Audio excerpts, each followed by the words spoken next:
E esses rapazes vinham para ser de produtores, recebiam os trabalhos mais leves, para estarem sempre descansados para a reprodução. E aí, quando Quiloa recebia esse recado, ele sabia que tinha que evitar uma gravidez.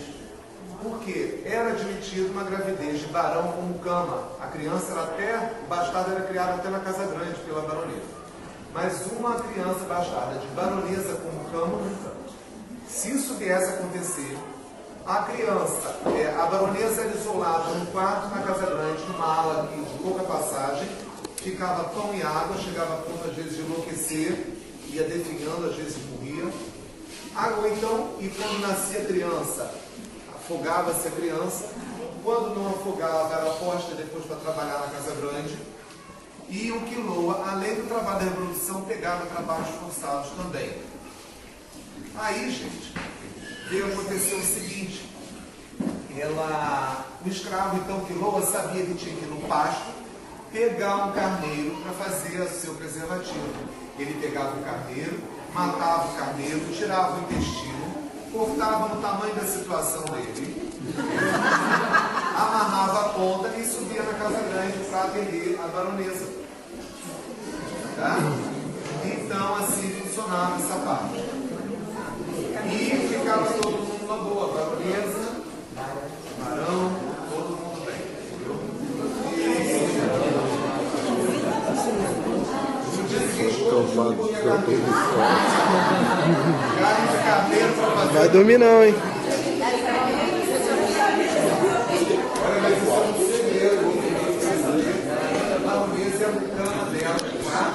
Porque ela cortava até a língua se vazasse. Esse barão aí gosta também. E o Quiloa também, que não era louco de delatar a baronesa, entendeu? Então, a outra doença era o nó nas tripas. O nó nas tripas era nada mais, nada menos que uma sequência de cólicas de gases que as pessoas não podiam prender, porque senão o intestino vinha dobrar de tanta cólica e as fezes que estivessem presas daquela dobra para cima em pedra, e a pessoa venha a ter uma infecção generalizada em muito tempo. Então tinha que soltar os gases. Se não desse tempo de sair para a varanda, num cômodo, fazia-se em salão. Tanto homens, mulheres, senhores, senhoras, beleza. Era muito normal. Você não podia ter o problema do nó nas tripas. Tá? E aí, gente,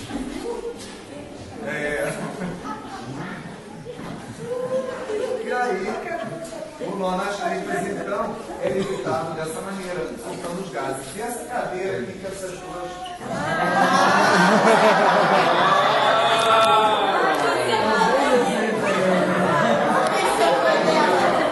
Ela tem um buraco no centro.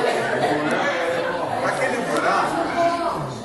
buraco é o seguinte: o escravo ou escrava que fosse ser o responsável por cortar legumes, fazer massas de pães, bolos, ou cortar legumes, frutas, verduras, ele sentava ali de manhã, num dia de banquete, por exemplo, um tacho de cobre no colo, um tacho da melhor qualidade, um tacho por si vazio já era um chumbo, com água e legumes ou massa e tudo mais, vinha a vontade dele de soltar o pum, ele não tinha como virar de lado um pouquinho para liberar a pressão por causa do peso do tacho. Então era feito um buraco no centro, ele sentado, soltava, por ali vazava a pressão.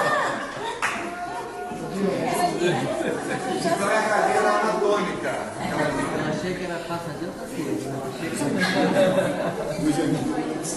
Os banheiros aqui na fazenda, eles eram cadeiras higiênicas, como em todo o Brasil.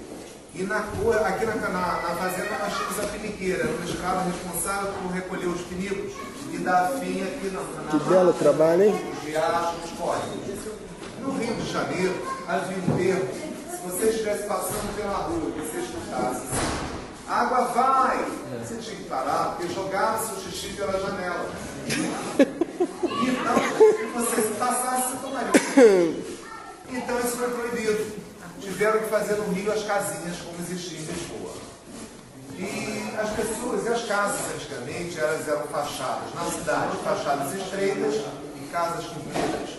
Pegava-se então o último quarto da casa, quem tivesse o porão era cortado o assoalho, punha-se uma tina lá embaixo e uma cadeira higiênica em cima, a família usava por uma semana. Quem não tivesse o porão, punha-se uma tina, um tipo de assento, e a família usava por uma semana também aquela tina.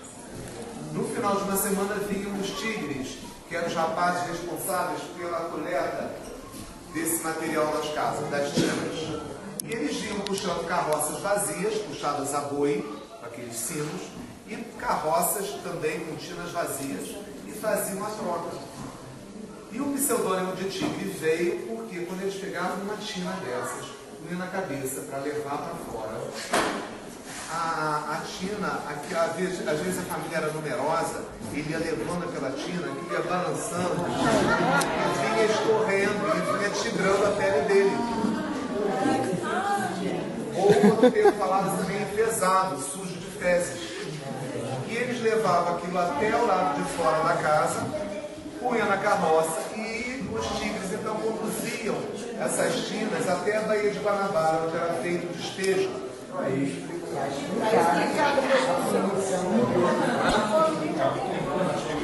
Pois é.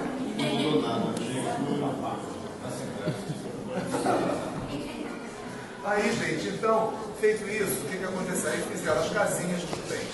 Aí o nosso papel higiênico, por exemplo, neve da época, para tirar a parte mais úmida, mais molhada, tanto do 1 quanto do 2, eram os sabugos de milho seco de debulhados.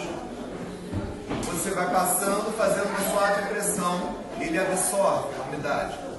E para terminar a limpeza, é a palha do milho seca, passa a faca para tirar a felpa, aí você limpa e está limpinho. Um banho por mês, hein?